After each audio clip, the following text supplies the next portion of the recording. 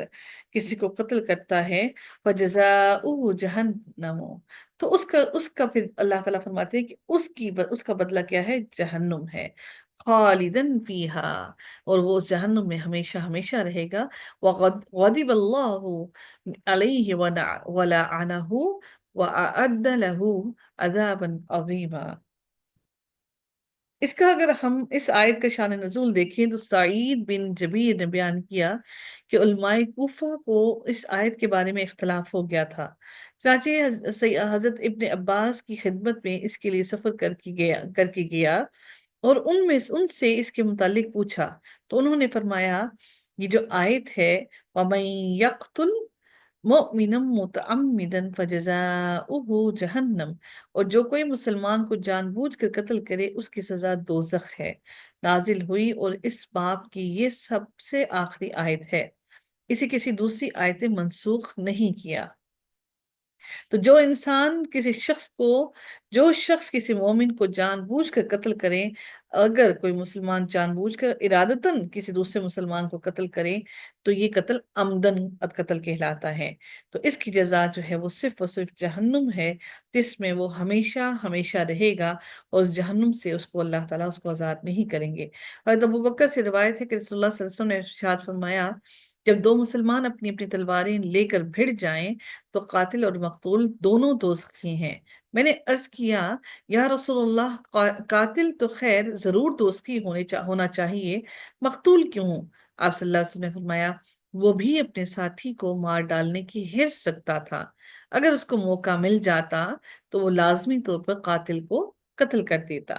تو اس لیے دونوں ہی دوزخی ہیں۔ اسی طرح سے حضرت ابن عباس نے بیان کیا کہ اللہ تعالیٰ کے نزدیک لوگوں میں سب سے زیادہ مبغوث 3 طرح کے لوگ ہیں: حرم میں زیادتی کرنے والا، دوسرا جو اسلام میں جاہلیت کی رسموں پر چلنے کا خواہش مند ہو، مسلمان ہے لیکن جاہلوں کی رسموں پر چلنا چاہتا ہے، تیسرے وہ شخص جو کسی آدمی کا ناحق خون کرنے کے لیے اس کے پیچھے لگے۔ تو یہ بھی یاد رکھیے گا کہ کتنی امپورٹنٹ ترین بات ہے کہ انسان اگر اسلام لانے کے بعد جاہلیت پر چلنا چاہے تو اللہ تعالیٰ کی غضب کا وہ مستحق ہوگا۔ اللہ تعالیٰ اگلی آیت میں ارشاد فرماتے ہیں، یا ایھا الذین آمنوا اذا ضربتم فی سبیل اللہ فتبینوا ولا تقولوا لمن القى الیکم السلام لست مؤمنا۔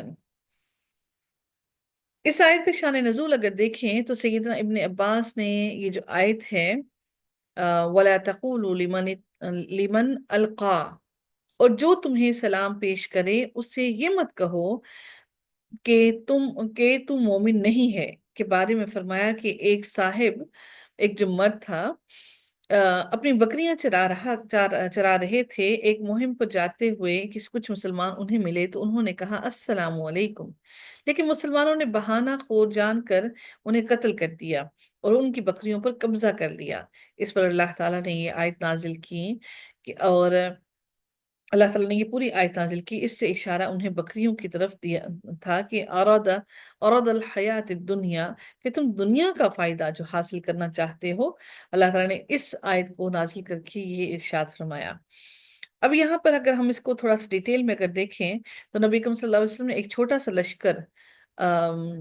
ازم کی طرف بھیجا۔ جب یہ لشکر وادی ازم میں پہنچا تو عامر بن ازبت اپنی سواری پر سوار اپنے تمام اسباب جتنی بھی ان کی چیزیں تھیں ان کے ساتھ آ رہے تھے۔ پاس پہنچ کر انہوں نے سلام کیا، سب تو رک گئے، لیکن محلم بن جسامہ نے آپس کی پرانی عداوت کی بنا پر ان پر جھپٹ کر حملہ کر دیا اور انہیں قتل کر ڈالا، اور ان کا تمام اسباب اور جو مال اور اپنے ساتھ لے کر جا رہے تھے اس کو اپنے قبضے میں کر لیا۔ پھر ہم نبی اکرم صلی اللہ علیہ وآلہ وسلم کے پاس پہنچے اور آپ کو یہ واقعہ بیان کیا، اس پر یہ آیت نازل ہوئی۔ بہرحال دونوں صورتوں میں ایک ہی بات جو سمجھنے کو ملتی ہے وہ یہ ہے کہ اگر کوئی تمہیں سلام کرے تو تم اپنی کسی عداوت کی وجہ سے اس کی، اور وہ ظاہر اگر کوئی سلام کر رہا ہے تو وہ مومن ہے جو تمہیں سلام کر رہا ہے، اپنی عداوت کی وجہ سے، یہ دنیا کا فائدہ حاصل کرنے کے لیے تم اس کو مارو نہیں، اس کو قتل نہ کرو تاکہ تم اپنی دنیا کا تھوڑا سا فائدہ حاصل کر سکو۔ اللہ تعالیٰ ارشاد فرماتے ہیں، یا ایہا الذین آمنوا اذا ضربتم فی سبیل اللہ فتبینوا، اے لوگو جو ایمان لائے ہو، جب تم اللہ تعالیٰ کی راہ میں سفر کرو تو تم خوب تحقیق کر لیا کرو، فتبینوا، تو خوب کی خوب تحقیق کر لیا کرو، ولا تقولوا لمن القا، اے لوگوں جنہوں نے اللہ تعالیٰ اور اس کے رسول کی تصدیق کی اور اس کے احکامات مانے ہیں، اور وہ اپنے تمام کے تمام جاہلیت کی چیزوں کو ترک کر لیا ہے، تو جب تم اسلام کی سربلندی اور کلمہ حق کے لیے جب دشمن کے مقابلے کے لیے نکلو اور تمہارے لیے کسی دشمن کا قتل مشتبہ ہو جائے کہ آیا وہ کافر ہے یا مسلمان، تو کسی کو قتل کرنے میں جلدی نہ کرو، جب تمہیں یہ شک پڑ جائے کہ یہ مسلمان ہے یا کافر ہے تو تم اس کو قتل کرنے میں جلدی مت کرو جب تک کہ تمہیں یہ یقین نہ ہو جائے، کیونکہ یہ جنگ اللہ تعالیٰ اور رسول کے لیے ہے، تمہاری اپنی ذات کے لیے یہ جنگ نہیں ہے، اس لیے اللہ تعالیٰ نے سختی سے منع کیا ہے اور اللہ تعالیٰ نے حکم دیا ہے کہ جب بھی ایسا کوئی معاملہ ہو تو تم اچھی طرح سے تحقیق کر لیا کرو، فتبینوا یعنی اچھی طرح سے تحقیق کر لیا کرو، اور ان کو ایسے ہی قتل نہ کر دیا کرو، کیونکہ اللہ تعالیٰ کے لیے تم یہ جنگ کر رہے ہو، کسی بھی فیصلے میں جلد بازی نہ کرو۔ اللہ تعالیٰ مزید آگے اگلی آیت کے اگلے حصے میں ارشاد فرماتے ہیں کہ وَلَا تَقُولُوا لِمَنْ أَلْقَى إِلَيْكُمُ السَّلَامَ لَسْتَ مُؤْمِنًا، اور جو تمہیں سلام پیش کرے اسے یہ مت کہو کہ تم مومن نہیں ہے، لَسْتَ مُؤْمِنًا، اس کو یہ مت کہو کہ تم مومن نہیں ہو۔ اللہ تعالیٰ نے یہ خاص طور پر واضح الفاظ میں فرما دیا۔ سیدنا ابن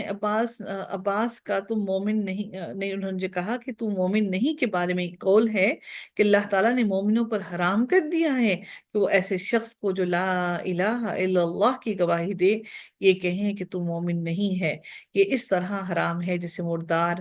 کا گوشت حرام ہے، جو ایمان لایا ہے اپنے مال اور خون کے ساتھ، لہٰذا اس کے قول اس سے نہ لوٹاؤ، یعنی کہ اس کی بات میں اس کو جھٹلاؤ مت۔ اس لیے کبھی بھی اس معاملے میں ہمیں اجازت نہیں دی گئی ہے کہ ہم کسی بھی مسلمان کو یہ کہیں کہ وہ مومن نہیں ہے، اس کا فیصلہ اللہ تعالیٰ نے کرنا ہے۔ تب تغون عرض الحیات الدنیا، اللہ تعالیٰ فرماتے ہیں تم دنیا کی زندگی کا سامان تلاش کرتے ہو۔ حضرت ابن عباس نے کہا کہ تم نے اس ارادے سے قتل کیا کہ وہ مال جو تم نے اس کے پاس پایا اسے اپنے لیے حلال کر لو، تم یہ سمجھتے ہو کہ تم ان کو قتل کر کے اس کا سارا مال لے کر لوٹ لو گے اور یہ کہو گے کہ ہم نے کافر کو قتل کر کے مال لے لیا، حالانکہ اللہ تعالیٰ تو تمہارے دلوں کے حال سے بھی واقف ہے، اور رب کائنات اس کو بھی جانتا ہے جو مر گیا۔ اللہ تعالیٰ ہر کسی کے دلوں کے حالوں سے واقف ہے۔ تو اللہ تعالیٰ یہاں پر واضح الفاظ میں فرماتے ہیں کہ تم جو دنیا کا مال سمیٹنا چاہتے ہو یہ تو قلیل اور تھوڑا ہی ہے، فَعِندَ اللَّهِ مَغَانِمُ كَثِيرًا، اللہ تعالیٰ نے اب اس کو آگے آگے اللہ تعالیٰ نے کمپیئر کر کے بتا دیا کہ حالانکہ اللہ تعالیٰ کے پاس بہت سی غنیمتیں ہیں، اللہ تعالیٰ نے فرمایا کہ اس کے پاس بڑی بڑی غنیمتیں ہیں جو اس دنیا کے سامان سے بہتر ہیں، جس کی وجہ سے تم اس جیسے قتل کے لیے آمادہ ہوئے کہ تم یہ تھوڑا سا سامان اپنی دنیا کا لے لو۔